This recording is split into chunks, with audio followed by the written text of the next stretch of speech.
What if one hospital bill could destroy your savings overnight? In the United States, a single emergency can cost thousands of dollars.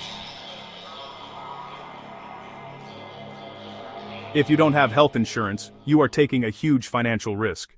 Healthcare in the USA is one of the most expensive in the world. A simple doctor visit, an emergency surgery, or even a short hospital stay can cost more than your monthly income. Health insurance protects you from these unexpected financial shocks.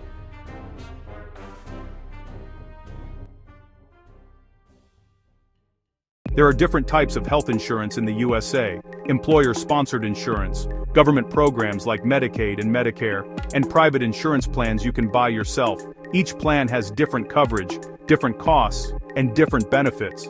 Choosing the right plan can save you thousands of dollars.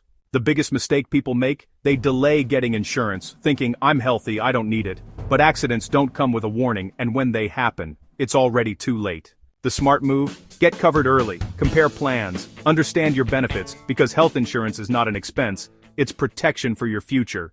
If you want to protect yourself and your family, start exploring your health insurance options today, and don't forget to subscribe for more simple guides on USA insurance.